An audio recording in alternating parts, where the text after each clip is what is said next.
Na Prever FM, você começa o dia bem informado. Entrevista. Agora 7h06, a entrevista de hoje do Primeiro Jornal, conversar com a fotógrafa Eliete Correia Soares, fotógrafa da Faculdade de Medicina de Botucatu. Eliete, bom dia, satisfação em tê-la aqui.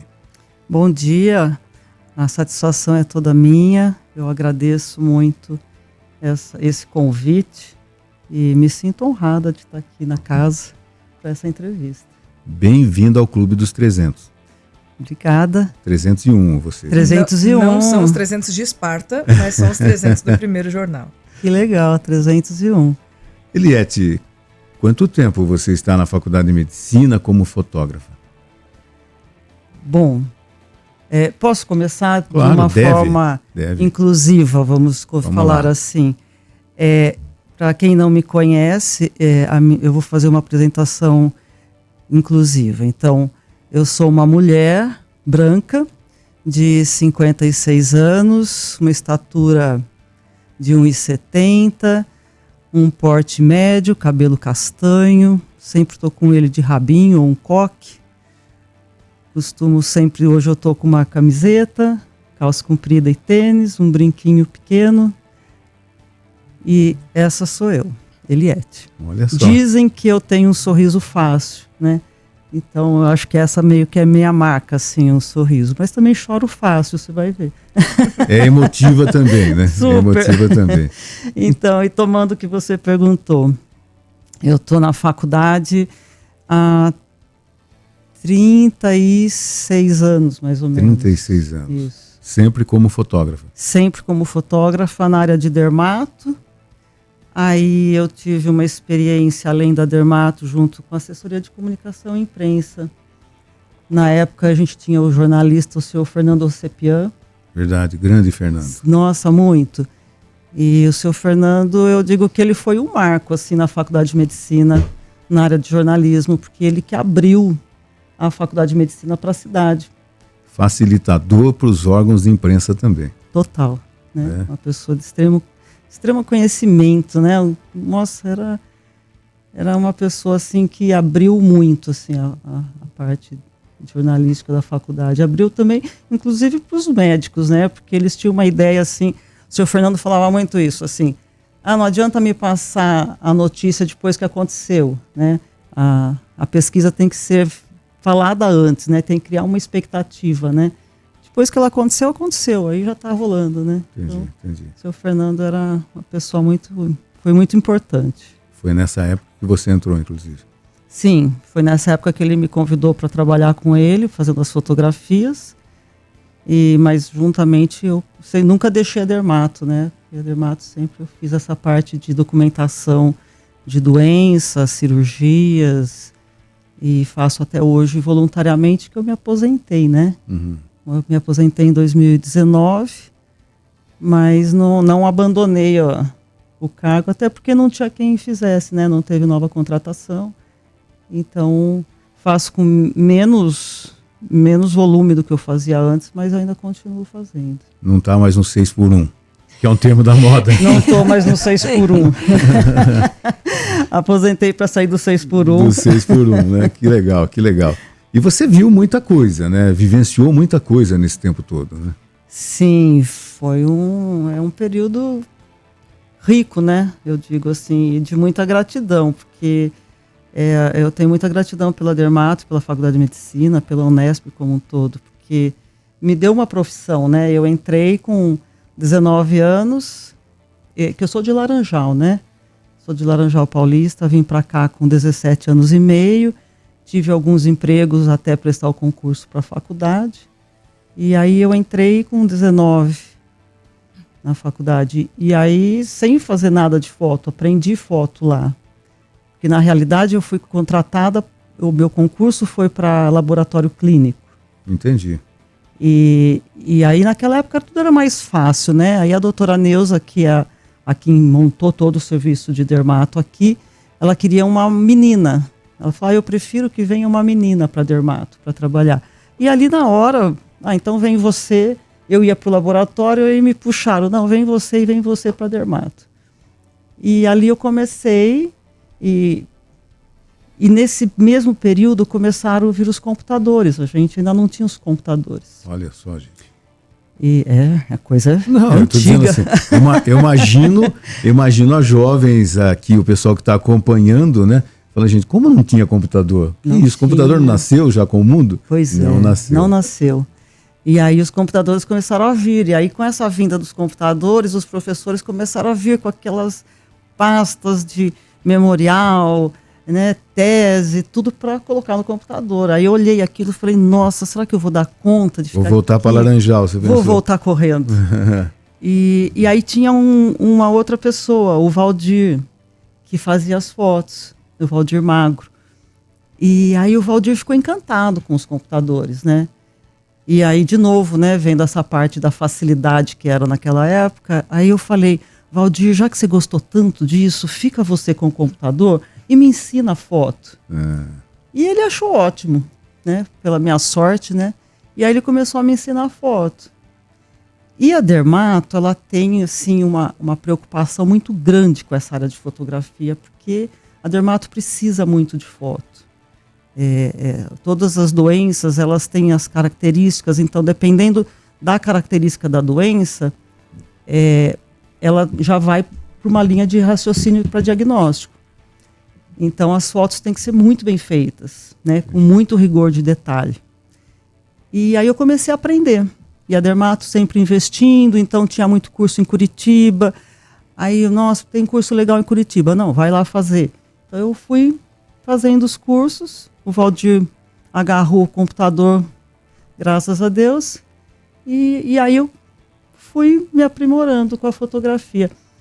E aí teve um outro lance também que interessante na Dermato, porque eu não só fazia as fotos, mas as aulas, né, da medicina na faculdade, elas eram, não tinha computador, né? Então elas eram nos projetores de slide, né? Entendi. E o projetor de slide não tinha controle remoto, né? Então o controle Isso é manual, né? era manual, então o professor estava lá na frente dando a aula, o projetor ficava no fundo da sala, alguém tinha que ser o controle remoto. Quem foi escolhido, será? Lógico, né? Então o controle remoto era eu, né? Então o professor estava ali na frente, então Eliette, o próximo. Tanto que os alunos, eles têm muito essa fala, né? Ele fala, nossa, Eliette, eu lembro a doutora Neuza dizendo que ela era do Belém do Pará. Então ela fala, Eliette, o próximo. Então isso ficou, assim, os alunos... Marcou para os alunos. Marcou para os alunos. Então eu tive essa vantagem de ter aula de dermato por, sei lá, 25 anos. Então eu assisti dermato por 25 anos, no terceiro, no quarto, no quinto, na residência. Então eu aprendi dermato, né? Então a gente brinca que de fazer diagnóstico em dermato eu tenho muita facilidade. Mas isso foi bom porque eu aprendi o que eu tinha que fotografar. E nesse contexto todo, a Dermato de Botucatu, a gente é referência na área de fotografia dermatológica. Que legal. Né? Então, tipo hoje, né, já faz um tempo, eu acabo dando muito curso de fotografia na área médica, nos serviços fora daqui. Né? Então, por exemplo, a Unicamp, a gente faço um serviço anual com eles, todo início de ano da residência médica, para treinar os médicos a fazerem a fotografia. Então já fui para Manaus, São José dos Campos. Então a gente roda bastante com esse curso de fotografia, porque é muito útil na área de dermato.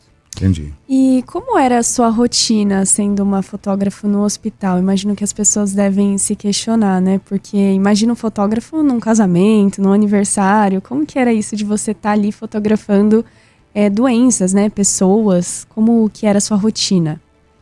Tá, é muito engraçado, né? Porque as pessoas falavam assim... você trabalha aqui no hospital? O que você faz foto? Você só faz foto? Né? Então era muito engraçado esse, você só faz foto. Então a rotina, ela tinha a parte de fotografar o paciente, né? Então, é uma coisa que eu chamo muito atenção no curso de foto logo no início. É você explicar para o paciente, né, o porquê da foto. Porque é bem isso, né? Você vai para o hospital, não é rotina você ser fotografado, né? Então, o fato de você explicar para o paciente o porquê da foto, a importância da foto, os alunos vão estudar em cima dessa foto e o próximo paciente com esse mesmo diagnóstico já vai ter um raciocínio mais rápido para diagnosticar esse paciente. Então, a necessidade e a importância. E aí, diante disso, o paciente ele se vê tão útil nessa foto que eu nunca tive um paciente que falasse assim, não, eu não quero ser fotografado, entendeu? Então, eu falo assim, sempre esse primeiro passo de você explicar para o paciente é muito importante. E aí, eu faço as fotos do paciente e você tem toda a parte do arquivamento, né? Que não adianta você fotografar o paciente e jogar as fotos num arquivo só. Então, você tem que identificar o diagnóstico, o paciente, até porque amanhã vai vir o médico e vai falar, Eliette, monta para mim uma aula, separa para mim um material para aula de leishmaniose, vamos dizer, ou de psoríase. Então, aí eu tenho que ter tudo arquivadinho para eu puxar esse material para entregar para o médico. Até porque ele vai falar, não, eu quero que se monte para mim uma aula de psoríase só palmo plantar, tá? Mãos e pés. Então, todos esses dados têm que estar no arquivo para eu poder passar para uma aula, né? Quer dizer, não é só a foto, é saber o arquivo, cuidar de tudo isso, para facilitar, no caso de uma aula, de uma palestra e tudo mais, o profissional, né? Sim, porque é um arquivo que tem muita demanda. Por exemplo, hoje eu continuo usando esse material. Então, os médicos que já passaram pela dermato, já fizeram a residência e estão em outro serviço, aí eles lá têm a demanda deles. Poxa, fui convidado para dar uma aula sobre dermatite de contato. E então, eles vêm para a gente de novo. Eliette, vou fazer uma aula, dá para você separar esse material para mim? A gente sempre empresta material, mas acaba não ficando só a demanda interna, mas também uma boa demanda externa também. Entendi. E já teve alguma situação que você fotografou uma doença que os médicos não sabiam identificar, algo muito raro? Sim, com muita frequência, porque a gente fotografa, chega uma doença que não se tem muita ideia, então isso é um dos motivos também de fotografar, que aí esse caso vai ser estudado e muitas vezes esse caso vai para um congresso para ser discutido com outros profissionais, se alguém já viu algo parecido, ou mesmo no ato da consulta, você já manda essa imagem para alguém que você sabe que é mais ou menos, você mais ou menos classifica a doença dependendo da característica dela. Então, é uma doença, uma característica mais vegetante, uma característica mais descamativa. Então, já tem as pessoas que estudam mais as áreas dessas doenças. Então, a foto, ela tem várias utilidades, né? Até para a discussão do caso, para chegar ao diagnóstico. Entendi. Bom, são 7h20, nós estamos conversando no Primeiro Jornal com a fotógrafa da Faculdade de Medicina, Eliette Soares. Nós vamos ao intervalo, vamos tomar uma água e já a gente continua com esse bate-papo. 7h22, nós estamos conversando com a Eliette Soares, ela que é fotógrafa da Faculdade de Medicina. Eliette, eu acho que um momento bastante delicado, de muita tristeza, de muitas emoções, de muita comoção, você vivenciou também por ocasião da pandemia. Eu estou lendo o livro lá, A Pandemia de Cada Um, né? E já vi o seu relato, inclusive. Eu gostaria que você falasse, foi um momento realmente terrível de você, na sua profissão, também fotografar o que estava acontecendo nos bastidores do HC durante a pandemia, né? Sim, foi uma fase assim muito triste, acho que para todo mundo, né? Todo mundo. E foi uma fase muito interessante, né? Se você for ver por outro lado, porque foi exatamente quando aconteceu, eu estava exatamente na Unicamp dando curso de fotografia. Eu passei a semana na Unicamp e aí foi chegando o final de semana e aí começou aquela coisa, né? vem vindo uma doença, parece que vai fechar, parece que vão... E eu lembro do pessoal lá falando, nossa, que exagero, estão falando em fechar o hospital, né? Que coisa. E aí eu vim para Botucatu, voltei, e aí a coisa continuou, né? E aí eu vi que passou a semana e tal, e aí eu peguei e liguei pro André, que é o André Balbi, né? Tá. E aí eu falei, André, parece que, né, se vier com essa força que estão falando, eu acho que vai ser uma coisa histórica no nosso hospital, né? Se vier tal da pandemia, né? Aí eu propus para ele, eu falei, que tal se a gente começasse a fotografar já o hospital? Porque, né, vamos ver o que vai dar, né? Não tinha noção. E ele abraçou a ideia na hora, né? Ele falou, nossa, Eliette, ótima ideia. Isso foi numa sexta-feira. Ele falou, amanhã cedo você está livre? Eu falei, tô, vamos embora. E aí a gente começou a percorrer o hospital. E o hospital já estava parando, né? Já estava segurando uma área para essa demanda, né? Talvez depois a gente até conversou sobre isso, talvez a gente começou a parar um pouco antes, mas naquela apreensão de não saber o que ia acontecer, a gente já começou a reservar essa área do hospital. Então a gente tem uma documentação de antes de começarem a chegar os casos no hospital, até quando começou a diminuir, né, esses casos. E aí foi foram períodos, foram dias tensos,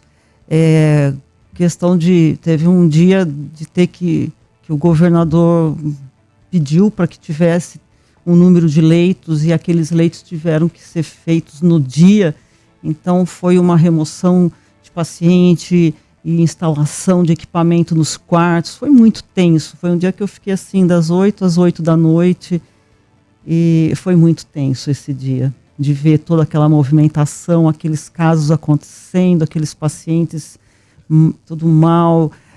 Teve uma hora que eu fotografei o paciente que na época falava que era o prona, né, deixar ele de barriga para baixo para poder melhorar a circulação. E nossa, foi tenso, foi muito tenso.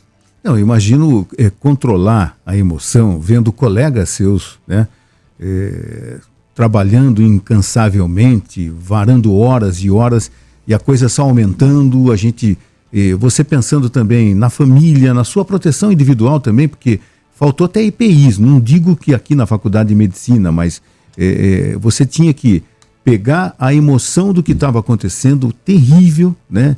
Momentos de comoção mesmo, né? De muito choro, de morte, de expectativa de saber do futuro, e você com a câmera na mão fotografando tudo isso.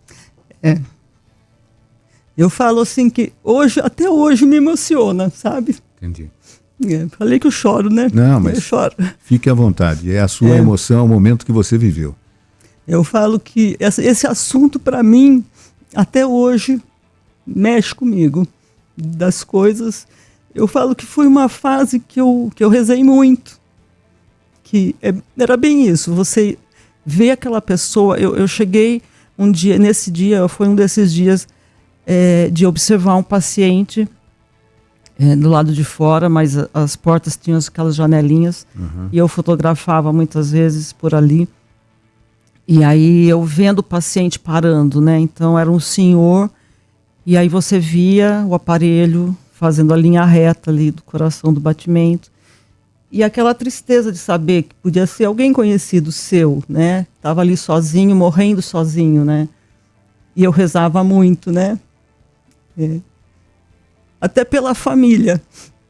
Inclusive, eu até tenho o nome desse paciente. Eu falo que qualquer dia eu vou entrar em contato com a família para dizer que essa pessoa não morreu sozinha, né? Entendi. Tinha alguém rezando por ele. Então, foi forte.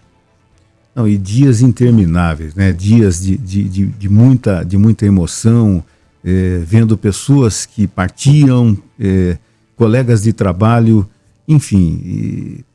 Como resistir a tudo isso, não, Eliette? Foi... Nossa, eu acho que, assim, foi muito, muito, muito triste, e graças a Deus que passou, né? Graças a Deus passou e a gente tinha aquela coisa, né, de falar, será que as pessoas vão mudar? Como é que vai ser, né? Pós-pandemia, comportamento e tudo comportamentos. mais, né? Muita gente dizia que as pessoas melhorariam, né? Pós-pandemia. Ou de repente a gente viu que só aflorou o que ela sempre foi, né? É isso. Mas enfim, foi um período difícil, triste. O hospital sofreu muito. Eu acho que a gente ainda tem o resquício, né, do pós-pandemia, né? Ainda a gente está se reerguendo ainda do pós-pandemia, mas e é aquela coisa muito louca, né, de você falar assim, o mundo parou, né? O mundo parou. O mundo parou. Foi muito, muito forte isso, a gente ter vivido tudo isso, né? Do mundo ter parado. Mas enfim, passou. Quando apareceu a primeira vacina, que você também registrou, Sim. a primeira pessoa, a funcionária que tomou a primeira vacina, esse foi um momento de esperança, né? Chegou a vacina. Nossa, total. E aí, assim, e vendo todo o serviço do SUS maravilhoso, né? O centro de saúde, né? Os postos de saúde, fez um serviço maravilhoso, né? De colocar todo aquele pessoal na rua fazendo a vacinação. Nós tivemos essa coisa maravilhosa. E as escolas, né? Quando veio e que as escolas, foi como se fosse uma eleição, né? É isso mesmo. Todo mundo com a documentação nas escolas. Eu me lembro de chegar numa escola para fotografar esse movimento todo e parecia que a gente estava num campo de guerra e tinha aquele povo todo organizado, né, para receber o povo chegando para vacinação. Eu tenho uma foto que assim eu acho muito lindo, assim, que parece que eu estou num projeto tipo Cruz Vermelha, sabe, uma coisa assim, que você vê aquele acampamento todo recebendo o pessoal. Teve esse lado lindo, né, dessa movimentação, desse preparo do pessoal, de você ver como o nosso centro de saúde tem essa formação de vacinação, né? Eles fizeram um trabalho maravilhoso, muito lindo. Eu fiquei muito tempo fotografando no Centro de Saúde Escola. Que coisa maravilhosa. Acho que a gente assim só tem que agradecer e parabenizar esse povo todo. Sem dúvida. E pensando nessa sua experiência, qual você diria que é a importância da fotografia para as pessoas terem consciência, né, do que está acontecendo na sociedade? Você sabe que eu tenho pensado nisso, né? O quanto o fato de eu estar sempre participando desses eventos, né? E estar registrando, o quanto eu vou deixar de memória, né? Eu acho que isso é uma coisa assim que eu sempre vejo, assim, o quanto de memória eu vou deixar. Eu não passei desapercebida nessa vida, né? Vários momentos depois que eu já tiver em outro plano, vão falar, essa aqui foi a Eliette que fez, foi uma fotógrafa lá que fez. Então, assim, essa memória, né, que eu estou deixando. Isso, para mim, tem sido, assim, um ponto de reflexão, de muita felicidade. E pegando esse gancho, eu falo que a minha carreira, ela meio que foi coroada, né? Porque eu sempre tive um sonho, assim, falar assim, nossa, de conhecer a Unesp como um todo, né? Ter uma noção da Unesp. E aí, recentemente, a reitoria me deu esse trabalho, né? Bem assim, tipo numa conversa informal, eles tinham um projeto queriam esse projeto de ter um banco de imagens da Unesp, que não tinha. Uhum. E aí eu falei, nossa, já achou, né, quem vai fazer, porque me encaixou, exatamente isso que eu queria.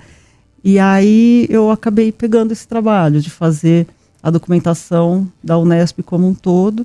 Eu percorri quase que, acho que mais ou menos uns 10 mil quilômetros no estado de São Paulo todo, fazendo a documentação de todos os campos da Unesp. Entendi. E aí, então agora assim, a Unesp ela tem um arquivo de imagens, né, um acervo digital de todas as unidades. E eu falei, poxa vida, né, eu acho que dá para contar no dedo quantas pessoas conhecem todos os campos da Unesp, né, que percorreu todo o campo da Unesp. E aí você vê o quanto a nossa Unesp, ela é muito grande. E ela é muito inclusiva. Porque eu falo assim, quando a Unesp encampou, né, teve os campos de Rosana, né, lá no finalzinho do mapa, no cantinho do mapa, eu era uma das pessoas que falava, imagina, ficar encampando esses campos só para ter mais gastos, né, e só vai onerar a Unesp e tal. E aí quando você está lá vendo, né, aqueles alunos e eles falam assim, poxa, eu escutei isso lá, nossa, a Unesp é muito inclusiva, porque se não fosse uma Unesp aqui, a gente não estaria estudando. Eu imagino, né? Então, aí nossa, até me arrependi do que eu falava antigamente, porque aí eu vi o quanto é importante ter a Unesp esparramada por esse mundão todo, dando oportunidade para as pessoas, né? E aí descentralizou muito o ensino, né, aqui no estado. Isso. Sim, e aí até eles falaram assim, a USP, a Unicamp são fortes, mas estão no centro do estado, né? Agora a Unesp, ela se esparramou, ela abraçou, né, o estado. A expansão dela por todo o estado, né? Exato. Então, até tinha pessoas que falavam assim, é difícil a gente falar para as pessoas aqui que é uma universidade e ela é gratuita, né? As pessoas podem estudar sem pagar. Eles não conseguiam entender isso. Como é possível? Como assim de graça, não paga? Então, que até a Unesp tinha que fazer mais essa divulgação dela, né? Que ela é uma universidade inclusiva, ela é gratuita, né? Para todo mundo. Então, e a grandeza da Unesp, né? Eu falo que assim, quando eu entrei na faculdade de odonto, foi uma das faculdades que eu mais fiquei impressionada. Falei, gente, que coisa maravilhosa. É que assim, o hospital a gente já está acostumado, né? Apesar que o hospital não é mais Unesp, né? É do estado. Mas quando eu entrei na faculdade de odonto, eu fiquei encantada com aquilo. Falei, gente, que coisa maravilhosa, como é lindo. São umas coisas assim de ponta, assim, o professor está dando aula, explicando como tratar uma cárie que está um dente na mão dele, e aquela sala toda tendo a tela daquele detalhe, acompanhando uma coisa minúscula na mão do professor. Então assim, eu falei, gente, é muita coisa linda, né? Oi, Eliette, e o fato de nós termos, a partir do ano que vem, uma reitora, uma mulher, como é que você recebeu essa notícia? Já se sabia, né, que ela poderia realmente ganhar e ganhou vamos usar uma forma de eleição, acachapante, ela ganhou. E a gente vai ter, desde que o governador aprove a lista tríplice aí, né, e ela seja referendada como a nova reitora da Unesp. É uma coisa maravilhosa, né? Eu acho que isso assim é um marco, né, na nossa história, assim, de ter da mulher, né? Porque mulher, vamos dizer, ela tem assim um potencial maravilhoso, né? Que sempre, historicamente, sempre foi meio que abafado, né? Mesmo. E a mulher está mostrando, né? Sem nenhuma ideologia, nada, mas é uma força, né? É uma força que eu acho que só vem para ajudar, né?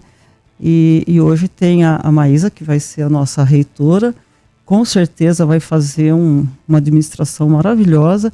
E a gente também já teve a experiência da professora Marilza, né? A professora Marilza também foi reitora por um período, né? E a professora Marilza também, uma força, uma fortaleza. E é isso, né? A mulher, eu acho que assim, a mulher, eu vejo também por mim, quando a gente se propõe a fazer uma coisa, a gente não admite fazer pela metade, né? Então, acho que a gente tudo, sim, modéstia à parte, tudo que a gente faz bem feito, né, por ser mulher. Eu tenho certeza disso, e até hoje a gente tem mulheres, assim como você, que trabalham o dia todo e chegam em casa, ainda tem que cuidar, administrar a casa, continuam trabalhando, né? E não abrem mão disso tudo. E de repente, não menosprezando a classe masculina, mas às vezes a gente encontra dificuldades que a mulher tira de letra, né? Eu sei disso, né? Vejo isso em casa, inclusive, e é impressionante isso. Então, quanto mais atribuição a mulher tiver, mais ela consegue fazer. É impressionante. Eu estava vendo, eu tenho o costume de ficar tratando fotografia e ficar escutando umas entrevistas ou alguns podcasts, e eu estava vendo isso. Eu não me lembro agora citar onde é que eu escutei, mas que onde tinha um grupo de trabalho, e tipo, geralmente, se você pegar uma coisa mais assim, antiga, assim, só homens, e quando você põe uma mulher, o quanto isso desenvolve, né? Quando você começa a incluir mulher nos grupos de trabalho, o quanto isso enriquece, né? Eu acho que é um conjunto, né? Eu nem falo, nem desprezo a presença masculina e nem fico fazendo grandes relevâncias à feminina. Não é isso. Eu acho que é um conjunto, né? É aprender a trabalhar junto, né? Eu acho que os dois lados têm muito a oferecer, né? Mas não tenho dúvida de que a presença da mulher enriquece muito o trabalho, né? Esse sincronismo é fundamental, Sim. porque hoje, antigamente, não se admitia que isso acontecesse, né? O homem, o machismo imperava, não se admitia que a presença da mulher em qualquer setor que ela queira estar, ela pudesse estar. Hoje em dia, ainda bem que está mudando isso. Nós, homens, agradecemos, inclusive. Sim, eu acho que isso é uma riqueza dos dois lados, né? E todo mundo tem a ganhar, né? Claro. Não tem porquê, né? Eu acho que é a inclusão de um modo geral, né? Graças a Deus, hoje, isso é uma coisa que tem colocado muito em discussão, né? E essa inclusão de todos os sentidos, né? Não só a mulher, como o negro. Eu agora até nem sei, negro, preto, né? Tem essa diferença de falação, mas enfim, tudo que for de inclusão, eu acho que só soma, né? Eu acho que só tem a somar. E a gente tem que estar aberto a isso, né? Eu acho que isso é o futuro, né? Sem dúvida. Bom, são 7h40, a gente vai para o último intervalo, tá rendendo o papo, hein? Vamos para o último intervalo, já voltamos com a parte final do Primeiro Jornal, hoje entrevistando a fotógrafa da Faculdade de Medicina, Eliette Soares. Entrevista. 7h42, vocês que estão acompanhando aqui pelas imagens também, que o bate-papo continua até né, na hora do intervalo, né? Eliette, a gente conversava sobre a evolução também da máquina, do material que você usa, né? Imagino, você passou, como eu conversava com você quando eu fui proprietário de jornal aqui, da gente ter o laboratório de revelação, o laboratório fotográfico. Era trabalhoso, mas era romântico demais, né? Nossa, é muito gostoso, né? A faculdade tem, né? Eu acredito que ainda tenha o laboratório, né? Que era preto e branco, né? Que a gente fazia a revelação em preto e branco. E é todo aquele banho, né? E a gente passava, assim, dava mais tempo, né? Porque demanda tempo, né? Então aí você ficava lá fazendo as fotos, depois você revelava e aquela hora da foto começar a vir, né? Então, realmente era uma coisa apaixonante. Eu tinha vontade de ter isso na minha casa, né? Eu falava, gente, um banheiro, né? A gente falava, né? Um banheiro é só ter uma água, né? Dá para adaptar. E eu falo assim, que hoje, o pessoal fala assim, hoje tá fácil. Relativamente, né? Porque essa toda a parte da revelação que, tipo, o laboratório fazia, a gente tem que fazer, né? Porque você faz a foto, mas você tem que dar essa tratada na foto, né? Ou é um contraste, ou é dar um recorte. Então, hoje eu falo que o fotógrafo, ele tem uma demanda de trabalho muito maior. Porque você está lá fotografando, depois você vem para casa, trata essas fotos, para depois se liberar. Então, eu digo que todo o trabalho de laboratório caiu em cima do fotógrafo, né? Porque antes você ficava naquela luz vermelha, né? Aí depois de revelado, colocava no varal ali para ela chegar no momento. Enfim, tudo isso era bonito, era trabalhoso, que é uma coisa. Você imagina um jornal trissemanal e você ter que esperar a foto, sem saber se a foto ficou como você queria. Sem saber se tinha olhos fechados e tudo mais, né? Hoje em dia você tem a facilidade na câmera digital de ver se a foto ficou legal, pelo menos ali, antes do tratamento. Mas agora é um trabalho individual, né? Do fotógrafo. Né? E aí se imagina, né? Quando eu comecei a fotografar lá na faculdade, a gente fazia as fotos, a gente fazia foto em positivo, seriam os slides, né? Porque a foto normal, ela tem o negativo, e aí você revela para ter o papel positivo. E a gente já fazia no slide, que era o positivo, né? Eram aqueles plastiquinhos. Então a gente fotografava, mandava revelar, esperava o tempo da revelação, né? Aí vinha aquelas fitas, a gente tinha que cortar, encaixar na moldura, identificar, né? Para arquivar. E aí, era tipo, você fazia uma cirurgia hoje, você ia conseguir mostrar essa cirurgia daqui uns 4 dias, mais ou menos, 3, 4 dias, até todo esse processo ficar pronto. E aí, quando chegou a máquina digital, gente, eu não acreditava que eu tinha assim, tipo, eu falei, gente, eu acabei de fotografar uma cirurgia e eu já vou poder colocar isso aqui em aula, né? Era uma coisa maravilhosa, né? Surreal, né? Surreal. Você fala, gente, é quase que no tempo real, né? Acabo de fazer a cirurgia, eu já consigo mostrar. Só que aí, naquela época, as máquinas, você tinha que sair com uma caixinha, tipo... Ela foi evoluindo, né?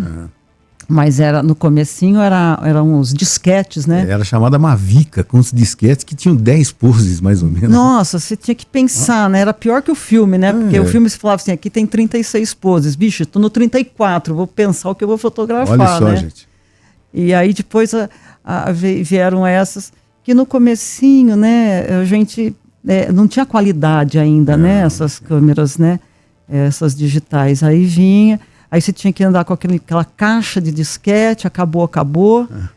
E depois depois tinha com disco mesmo, né? Aí foi evoluindo, né? Naturalmente. E hoje todo mundo tem um celular de última geração, que tem uma foto.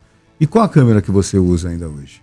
Eu uso a Nikon, porque a gente, na Dermato, a gente sempre teve a Nikon. Tá. E aí na época, a gente já tinha uma lente macro muito boa. E então continuou, eu ainda uso essa lente macro, que ela tem aí quase 40 anos, e ela é maravilhosa.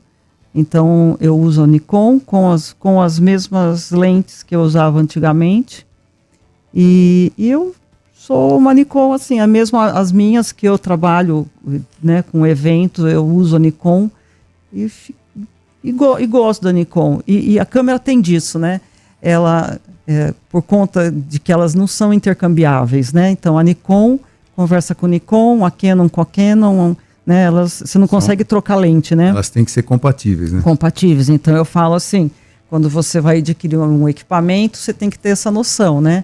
Que você vai seguir uma linha de marca, né? Apesar que hoje tem, por exemplo, você consegue uma lente para Nikon, né? É de uma outra marca, mas que ela conversa com a Nikon ou com a Canon. Só que eu acho que ainda ideal é você ter tudo da mesma marca, né? Também. A questão da qualidade, né? Mas dependendo do que você vai usar, você até consegue adaptar. Bom, a gente comentou aqui de fotógrafo como agente da história, que a gente já falou em outra oportunidade, em outra entrevista também. Falou dessa velocidade das coisas, mas como foi falado aqui da época da pandemia, das fotografias, dos registros da época da pandemia, desse período, eu queria falar que nada substitui o olhar do fotógrafo, né? Eu queria que você falasse a respeito disso, da sensibilidade do fotógrafo de entender que, ok, esse momento eu preciso registrar. E de que forma eu preciso registrar? Porque a gente está falando, hoje em dia a gente tem celular, qualquer celular tem uma câmera e não basta simplesmente apertar um botão. Né? Tem que ter esse expertise, essa sensibilidade de olhar aquele momento, ou qual enquadramento, enfim, essa sensibilidade. Eu queria que você falasse um pouco a respeito disso. Tá, e é uma coisa muito interessante isso, né? Porque é a pessoa, né, que está fotografando, né? Porque eu vejo muito que as pessoas comentam assim comigo, depois que eu entrego o material, por exemplo, eu fiz a foto de um evento, vamos dizer, e a pessoa fala assim, nossa, Eliette, como que você consegue captar tanta sensibilidade nesse evento, nesse momento? E eu, sinceramente, não que eu procure isso, eu acho que é o jeito com que eu olho, né? E por isso que eu acho que está muito do fotógrafo isso, né? Não é o fotografar por fotografar, mas de você observar a coisa andando e você fotografar o que realmente representa aquela pessoa. Então, por exemplo, assim, vai uma pessoa no estúdio, né? E aí essas fotos de marketing, vamos dizer, de pessoal. Aí a pessoa fala assim, eu vi essas fotos, eu queria fazer essas fotos. Tudo bem, é legal para você ter uma referência.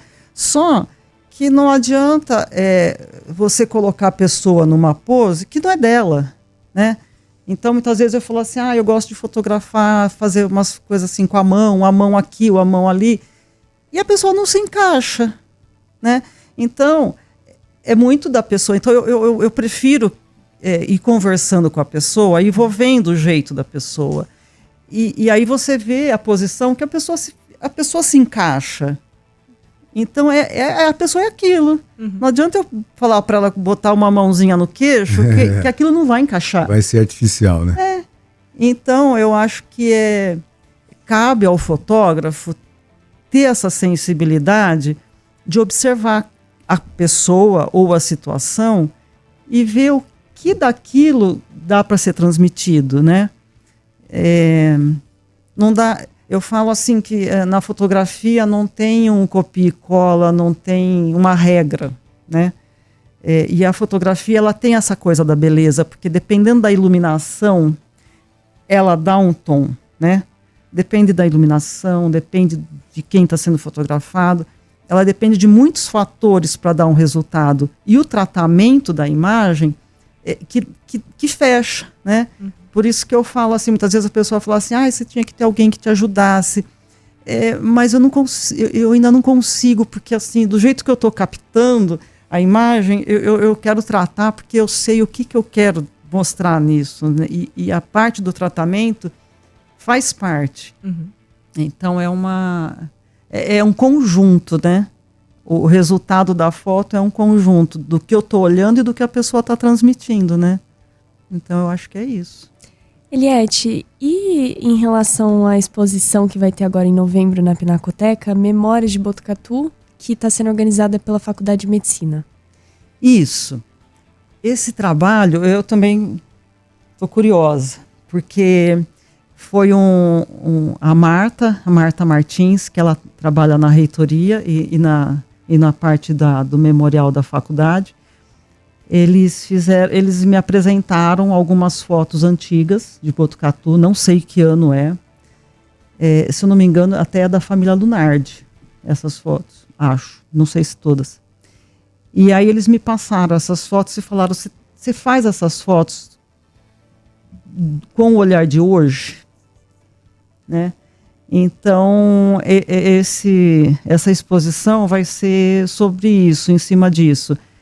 Vai ter esse material antigo e vai ter essa foto do mesmo ângulo hoje. Entendi. Então foi uma experiência muito interessante fazer essas fotos, porque eu fui meio que conversando com as pessoas e aí eu chegava no lugar onde mais ou menos essa foto tinha sido tirada e aí as pessoas, muitas vezes passava alguém na rua, eu falava, você mora por aqui? Se você olhar essa foto, você consegue identificar? E aí foi muito legal, porque aí eu bati num vizinho para emprestar uma cadeira para eu poder ter altura para eu fotografar. E aí eu mostrei a foto, ele falou, isso aqui eu morei nesse lugar, eu sei onde que é, exatamente aqui, ó. Então as pessoas ao redor foram me ajudando. E aí tinha um prédio que eu não conhecia, não sabia onde que era. Que aliás é aqui na frente. Encontrei com ela casualmente nesse dia. Isso, exato. E aí eu fiquei, gente, mas onde que é esse prédio? E aí uma pessoa tinha me falado, mas aí não era onde a pessoa tinha me falado. E eu comecei a rodar. Falei, bom, foi essa escola? Acho que era a Escola Dom Lúcio, né? Escola Dom Lúcio. E aí foi no dia da eleição. Aí eu bati lá na eleição. Eu falei, bom, eu vou bater lá e vou ver, né? E aí eu encontrei uma senhorinha. E a senhorinha falou assim, não, é só isso daqui. Aí ela me mostrou que era aqui na frente da rádio. Aí eu vim aqui, aí encontrei vocês, né? E aí a gente começou a discutir, não, mas essa janela, mas... E aí foi assim, eu falei, foi uma experiência tão gostosa, porque a gente foi meio que recordando, né? Verdade. Uma volta no tempo ali, né? Foi. E foi bonito, porque teve um outro senhorzinho que falou assim, nossa, eu ganhei meu dia, quando que eu ia rever essas fotos dessa época que eu vivi? Eu fiquei tão contente com ele legal, falando né? isso. Ele falou, olha, ele falava assim, hoje eu ganhei meu dia, qualquer coisa que acontecer não vai me abalar, porque isso aqui foi um presente para eu ver essas fotos. Olha que coisa linda, né? Então, a partir de 19 de novembro vai estar lá na Pinacoteca, né? Vai, acho que às 20 horas na Pinacoteca, e é um trabalho que eu acho que vai ser bem recordação, né? Que legal, que legal. Eliette, já no finalzinho, será que tem uma foto que você seja a sua preferida? É fácil? É a mesma coisa de perguntar para um pai e para a mãe qual é o seu filho preferido ou não? Ou você tem uma foto que marcou a sua vida, aquela foto você se lembra, não só no momento de felicidade, um momento de tristeza. Existe uma foto nessa sua carreira que identifique ou que tenha marcado? Você sabe que é engraçado, né? Eu tenho uma foto que eu sempre penso nela e falo, não sei onde eu vou usar essa foto, mas que eu gostei. Uhum. Não sei dizer nem de que ano é. Faz muito tempo. Eu fotografei uma vez em Vitoriana. E era uma escola em Vitoriana e tinha uma cadeira antiga de escola. E ela bateu uma iluminação tão bonita assim na cadeira, aquelas cadeiras de madeira que eu acho que era tipo para 2 alunos, Uhum. e toda de madeirinha. E aí eu tenho essa foto que eu falo, eu olho para ela e você falou, me veio essa foto na cabeça, que é uma foto de uma cadeira escolar da escola de Vitoriana. Que legal. Olha que coisa. Legal. Depois você me manda, a gente exibe amanhã aqui no programa. Esse eu achar, né? Ah, vai achar, imagina. A foto Isso marcante dessa. Que isso deve Ela ter sabe assim, até onde tá. Ela tá isso falando- deve ter assim, tipo uns 30 anos a foto. Olha que legal. Eliette, muito obrigado por ter aceitado o convite. Parabéns pelo seu trabalho, pela sua trajetória. Nos mantenha informados sobre os próximos passos. Estamos sempre à disposição, viu? Eu que agradeço mesmo de coração. E assim, é uma honra, né, poder vir falar de uma experiência, né, da fotografia, e é uma área que eu adoro, né, eu gosto muito da fotografia. A gente se encontrou uma vez e nunca mais se perdeu, né, graças a Deus. Que bom. Entrevistada 301, viu? Não esquece disso. Olá, vou guardar esse número da sorte. Muito obrigado, bom dia, viu, Eliette? Obrigada a vocês, bom dia.